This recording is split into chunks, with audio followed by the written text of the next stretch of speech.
White ওয়াশের পরেও বাংলাদেশের মান সম্মান যা করে বাঁচিয়েছিলেন মাহমুদুল্লাহ রিয়াদ। নাটকীয় হারের পরে যা বলেছিলেন এই অভিজ্ঞ ব্যাটার। বিস্তারিত জানতে ভিডিওটি না টেনে সম্পূর্ণ দেখার অনুরোধ রইল। ওয়েস্ট ইন্ডিজ সিরিজে ব্যাট হাতে দাপট দেখিয়েছেন মাহমুদুল্লাহ রিয়াদ। টানা এই সিরিজে 350 তুলে নিয়েছেন। শেষ ম্যাচে এসেও 84 রানের দুর্দান্ত একটা ইনিংস খেলেছিলেন মাহমুদুল্লাহ রিয়াদ। সৌম্য সরকারও খেলেছিলেন 73 রানের দারুণ ইনিংস, যার ফলে শেষ ওয়ানডেতেও শেষ রক্ষা হলো না বাংলাদেশের। 321 রানের বড় স্কোরবোর্ড রেখেও বছরের শেষ ওয়ানডেতেও ভাগ্য বদল হলো না টাইগারদের। অভিষেক আর্মি জিঙ্কুর দুর্দান্ত ব্যাটিং, অভিষেকেই তুলে নিয়েছিলেন সেঞ্চুরি, অথচ বোলিং শুরুতেই 84 রানে 4 টপ অর্ডার ফিরিয়েছিলেন বাংলাদেশি বোলাররা।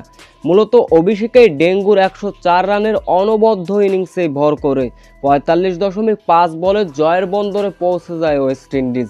এদিকে ব্যাট বলে এমন গোটা সিরিজে অনন্যভাবে জ্বলে উঠেছিলেন মাহমুদুল্লাহ রিয়াদ। গোটা সিরিজে বাংলাদেশ হোয়াইট ওয়াশ হলেও ম্যান অব দ্য টুর্নামেন্ট নির্বাচিত হয়েছিলেন মাহমুদুল্লাহ রিয়াদ।